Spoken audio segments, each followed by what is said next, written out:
Yeah, let's get to the music. So you've been doing all these things, and then all of a sudden you bring out an EP, Yes. the Jericho Battle Cry EP. So how did Yes. that come about? Yes. So I grew up, my dad is a drummer. So my Okay. parents are way cooler than I am, as I always like to make very clear. And I grew up so in kind of around that musical environment. And I've dabbled in music my whole life. I started taking voice lessons 20 years ago and also piano and music theory. And then I was on the road traveling for about 300 days a year for my job, filming stories in the media, which I told you like is a big part of Yeah. my what I do.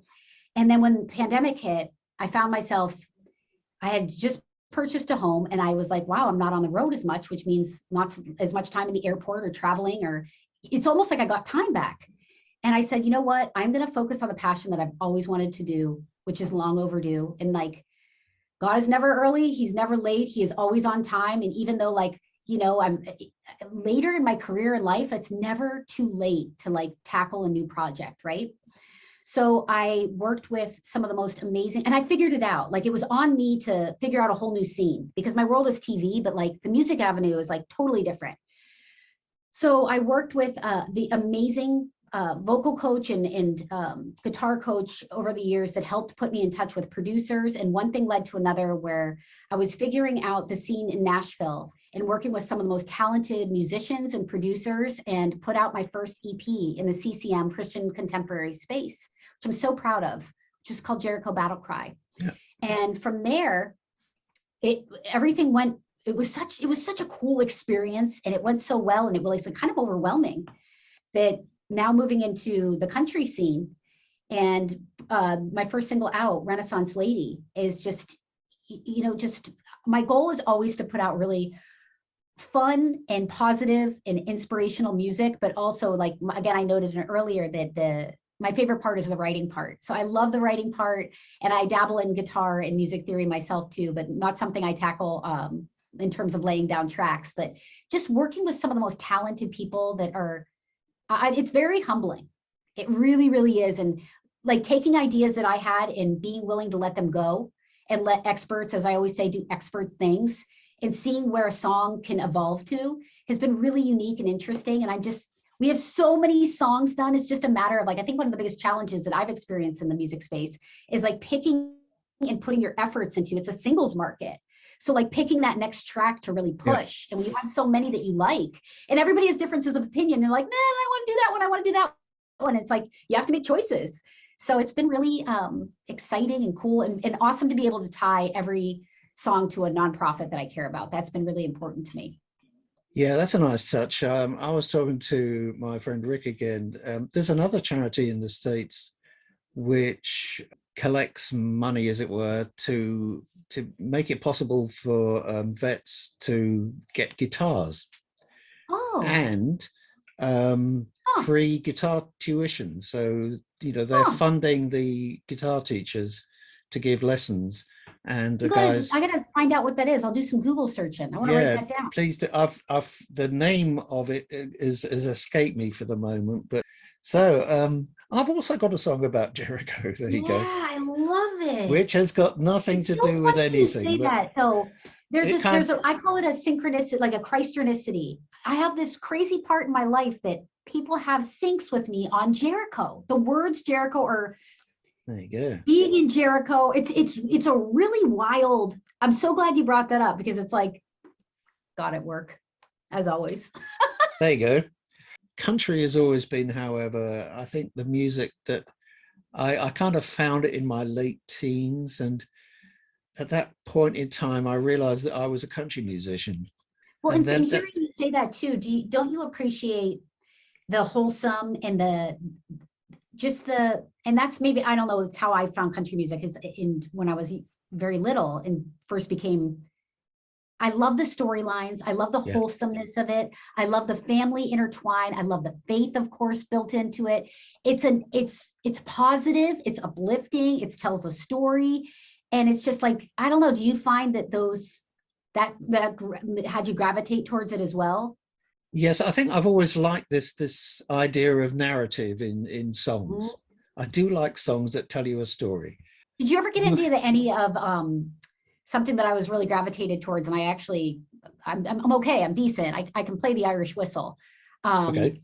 I was drawn to Celtic music. I don't know if that ever kind of entered Yes. into your kind of territory, but there's something Scottish music, Irish music, amazing. Amazing. Like, what can I say? I just, the sounds and the tonality I'm very, very drawn to. I don't know if that's something that you've ever.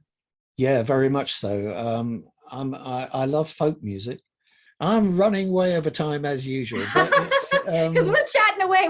I come hang out with you. I'll bring you a meal and we can just keep chatting. there you I can go. talk to you for hours.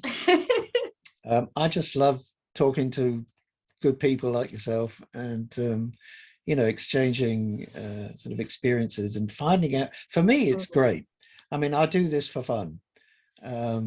Well, and you opened the conversation, it was very kind of you to say about being multifaceted, but you're so multi-layered and you've had so many experiences. It's like, it's interesting to learn so much from you. And you've just had a journey. Isn't it awesome to like reflect on that for a second? Like yeah, I guess. There was actually something yeah. I'm thinking back to what you said, that you come to this situation with the pandemic and think, okay, so what can I do now? And it's a very positive way of thinking, isn't it? Yes. What can I do now to, carry on, living my life? And you just do this. I think you believe you started this saying you were retired.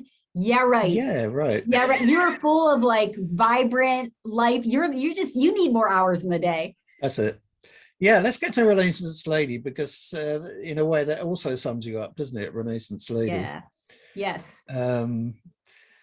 I hesitate a little bit to use the word sort of women's rights, but it is it does seem to focus on women being, far more self-confident today and doing what they believe that they can do or doing what they believe they should be doing as well.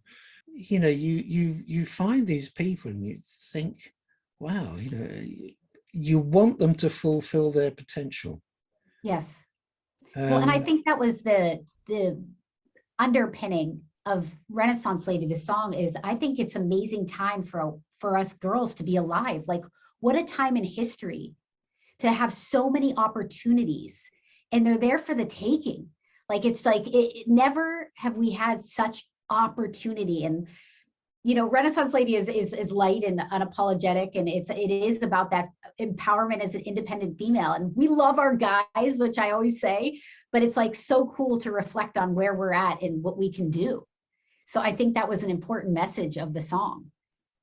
Yeah, I mean, it is a fun song. I mean, yes. The lyrics make you smile. At least they should do. Yes, if they don't, it was meant to be funny and fun for sure. Yeah.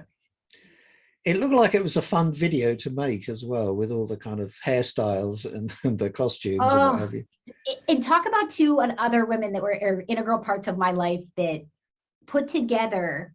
We only had 10 hours to do this whole music video, which may seem like a lot, but when you're doing all these scenes in a music video and wardrobe changes and costume changes and hair changes and makeup changes, like two amazing friends of mine that are a phenomenal hair and makeup artists, just bringing these period pieces to life from Renaissance-y times and also just different looks. So I have to hand it to them for their artistry skills, which I think is a whole other, expertise that I can't even fathom.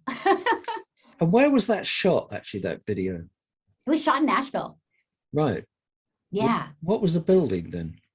It was a incredible historic mansion that had just been restored as a bed and breakfast. They were actually going to, I don't know if they were going to completely demolish it or it was going to go into corporate office building, which would have been such a shame. And this individual came in and he said, you know what, I'm going to restore this all and bring it back to and be a bed and breakfast and also, a facility for events and for weddings. And Seth Cooper Smith, who was the music video director and who's amazing, found this property and I was like, oh my gosh, it's amazing. So full steam ahead. And we did have so much fun. Like what you saw in that video, like genuinely, we were that happy to be there and to be filming that. Yeah, I bet. Anyway, so what's going to happen next musically? I mean, I know you've got a million other things that you do, but are there kind of music plans in the works? Absolutely, big time. We are full steam ahead, narrowing down which single's coming out next. I think we've pretty much gotten there in terms of making a decision, but keeping it going, that's the hardest part, because there's so much in my catalog, and it's just taking the time to figure out and to agree as a team. You know, you all put so much effort behind it, each single, which one we're picking next. So that's the plan, is the next big summer song that'll come out hopefully around March, April, and keeping the journey going from there. And for me, it's all about the brand identity to the song. And I think it's because I've been working in media and production for so many years. I almost see past the song and make sure I have like a visual aspect to it. So it's thinking about all the music video and the production and different ideas that we have. So it's exciting. It's like a whole other project. It's not just the song, it's the song and everything, the tentacles around the song. So I think that's going to be really exciting. We're already started on it. So really, I have to come and bring this to a close, Katie. Yes. So lovely chatting with you. Yeah, Thank you too. for the time, and hope to reconnect with you down the line. Yeah, thanks so much for taking the time to do this. You know, we really do appreciate that over here. I say that to everybody I speak to because it just happens to be true. Oh. So it's lovely to talk to you. It's been great listening to some of your music. I particularly like the Jericho battle cry. That kind of touched my heart a little bit there. I'm going to wish you all the best, whatever you're doing next. Thank you. And I hope it all goes well. And hopefully we'll get to speak again sometime, or even meet up sometime. I would love that. Thank you. So nice chatting with you. Okay. Bye. Okay.